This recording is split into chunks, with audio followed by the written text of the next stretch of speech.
श्रीमद् भागवत महापुराण द्वितीय स्कंद प्रथम अध्याय श्री सुखदेव गोस्वामी द्वारा भगवान श्री कृष्ण जी का विराट स्वरूप का वर्णन।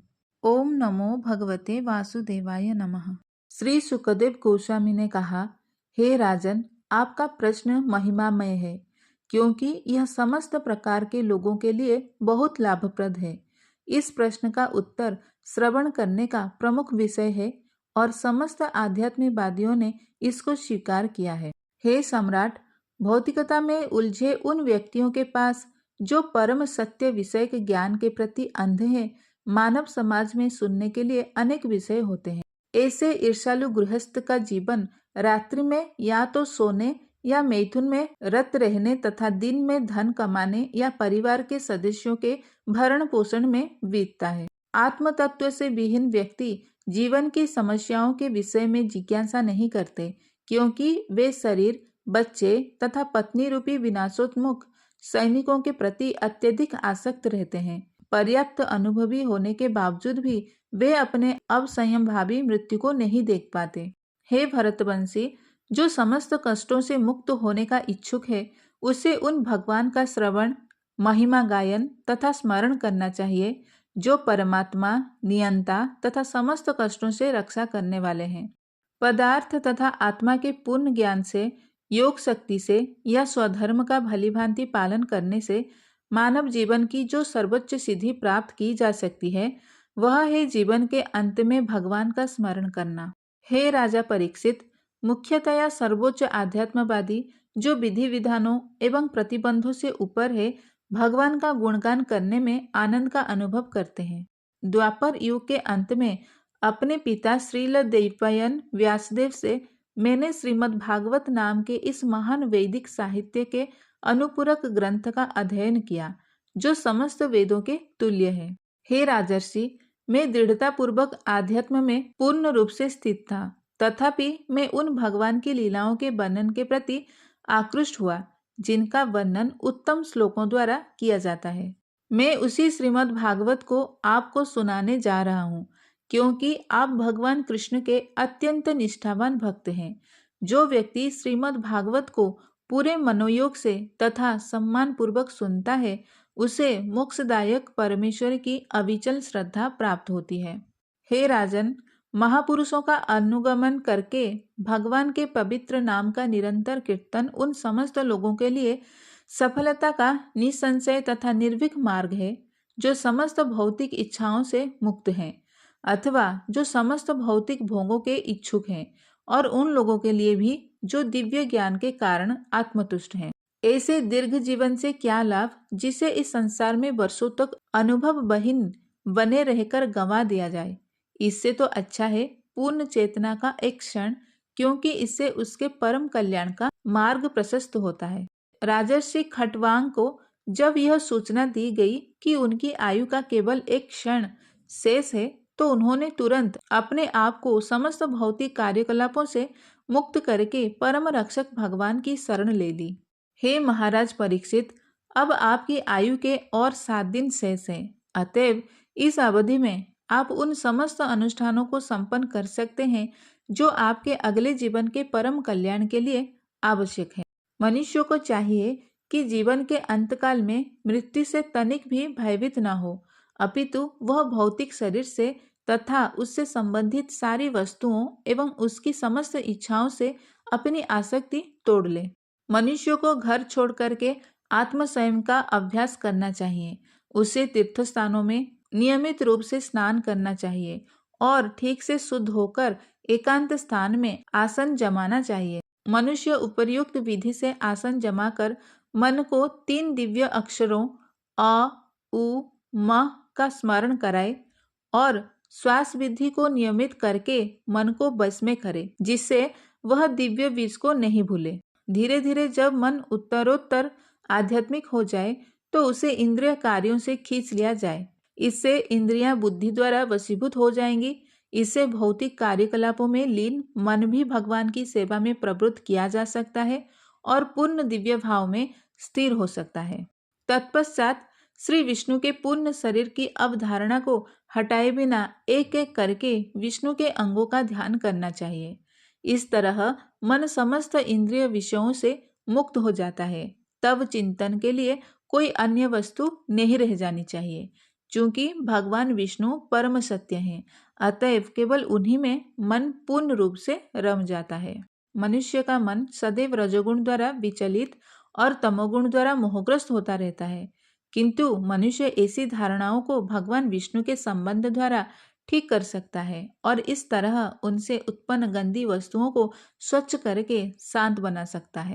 हे राजन, स्मरण की इस पद्धति से तथा भगवान के कल्याणप्रद साकार स्वरूप का दर्शन करने के अभ्यास में स्थिर होने से मनुष्य भगवान के प्रत्यक्ष आश्रय के अंतर्गत उनकी भक्ति को शीघ्र ही प्राप्त कर सकता है। सौभाग्यशाली राजा परीक्षित ने आगे पूछा, हे ब्राह्मण, कृपा करके विस्तार से यह बताएं कि मन को कहाँ और कैसे लगाया जाए और धारणा को किस तरह स्थिर किया जाए कि मनुष्य के मन का सारा मेल हटाया जा सके। सुखदेव गोस्वामी ने उत्तर दिया, मनुष्य को चाहिए कि आसन को नियंत्रित करे, यौगिक प्राणायाम द्वारा श्वास क्रिया को नियमित करे और इस तरह मन तथा इंद्रियों को बस में करे। फिर बुद्धिपूर्वक मन को भगवान की स्थूल शक्तियों में लगाए। संपूर्ण व्यवहार जगत की यह विराट अभिव्यक्ति परम सत्य का साक्षात शरीर है, जिसमें ब्रह्मांड के भूत, वर्तमान एवं भविष्य का अनुभव किया जाता है। भौतिक तत्वों के द्वारा 7 प्रकार से प्रच्छन्न ब्रह्मांडीय खोल रूपी शरीर के भीतर भगवान का विराट ब्रह्मांडीय स्वरूप विराट धारणा का विषय है। जिन पुरुषों ने इसकी अनुभूति की है, उन्होंने यह अध्ययन किया है कि पाताल लोक विराट पुरुष के पांव के तलवे हैं तथा उनकी एड़ियां और पंजे रसातल लोक हैं। टखने महातल लोक हैं तथा उनकी पिंडलियां तलातल लोक हैं। विश्वरूप के घुटने सुतल नामक लोक हैं तथा दोनों जांघें बीतल तथा अतल लोक हैं। कटी प्रदेश महितल है और उसकी नाभि का गड्ढा बाह्य अंतरिक्ष है। विराट रूप वाले आदि पुरुष की छाती स्वर्ग लोक है, उसकी गर्दन महर लोक है, उसका मुख जनलोक है और उसका मस्तक तप लोक है। सर्वोच्च लोक, जिसे सत्यलोक कहते हैं, 1000 शिरों वाले उन आदि पुरुष का सिर है। इंद्र इत्यादि देवता उस विराट पुरुष की बाहें हैं, 10 दिशाएं उसके कान हैं और भौतिक ध्वनि उसकी श्रवणेन्द्रिय है। दोनों अश्विनी कुमार उसके नथने हैं तथा भौतिक सुगंध उसकी घ्राणेन्द्रिय है। उसका मुख प्रज्वलित अग्नि है। बाह्य अंतरिक्ष उसकी आंखों के गड्ढे हैं तथा देखने की शक्ति के लिए सूर्य नेत्र गोलोक हैं। दिन तथा रात पलके हैं और उसकी भ्रुकुटी की गतियों में ब्रह्मा तथा अन्य महापुरुषों का निवास होता है। जल का अधीश्वर वरुण उसका तालु तथा सभी वस्तुओं का रस या सार उसकी जीभ है।